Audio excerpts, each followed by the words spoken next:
Okay, let's find out what the government can do by bringing in Michelle Rempel. She's the Minister of State for Western Economic Diversification.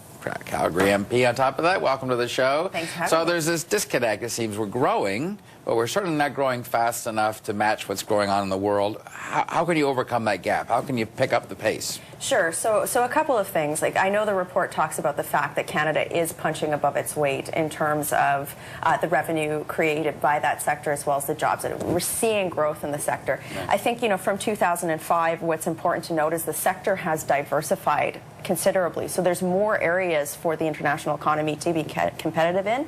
And I think that there's more uptake for corporations to be interested in adopting some of these technologies through strong corporate social responsibility plans, et cetera. So, the question becomes, what do we do to capitalize on this?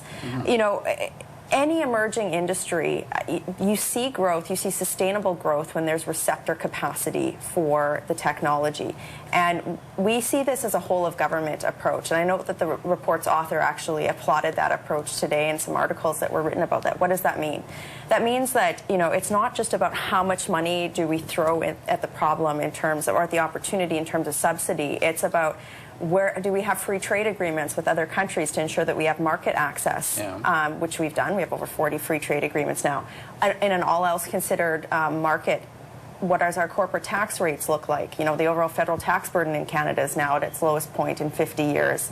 The cost of labor, whenever we're looking at manufacturing, right? We have to look at labor availability, the availability of skilled labor. These are all things that we've been looking at. So that's the macro issue and the macro approach that we've been taking to this. But then again, our government's done great things for this sector. We've got Sustainable Development Technology Canada. That's an organization that's specifically designed to support the clean tech sector. Yeah. My colleague, good friend Leah Lawrence, was just appointed president for that. We've got smart people in these organizations and many other funds that I could go through. So I think, this is actually a really good news story, and the report is pointing out some very positive aspects for our economy. I agree it's not bad domestically, but certainly there needs to be something done to get Canada catching up.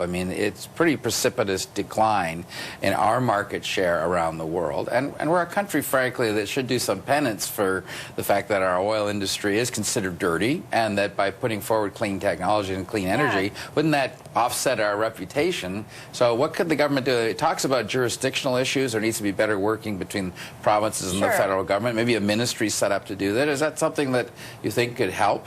Well, first of all, I think it's a bit false to compare Canada just on a straight apples-to-apples basis in terms of international market share in the sector. If you compare us to an economy like China, right, it's way bigger economy. You've got different, factors like labor cost and whatnot there. But overall, I think I have to stress the importance of the fact that our government has taken an approach which helps business grow in Canada, period, regardless of the industry, right, including that trade agenda, low tax, et cetera, et cetera. Yeah. But I should point out, when you talk about ministry oversight, my colleague Greg Rickford in Natural Resources, a lot of these programs have comprised a big portion of that ministry's policy over the last few years. The Eco Energy Fund, the Clean Energy Fund that we announced in, I think it was 2014.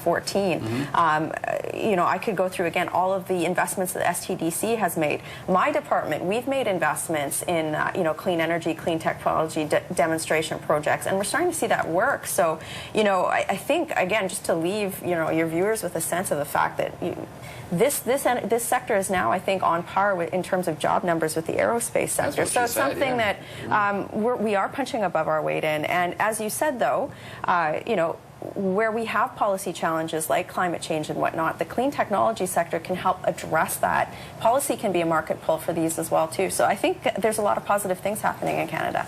NDP cabinet meeting in Alberta today. Did you ever think you saw that? You ever think you'd see that day? Well, Here a couple things. Just to reiterate the comments I've made, and I know the Prime Minister have made. It doesn't matter, what political stripe you are. We want to work with provincial governments on shared economic growth objectives, and certainly I look forward to doing that with my new colleagues in Alberta. And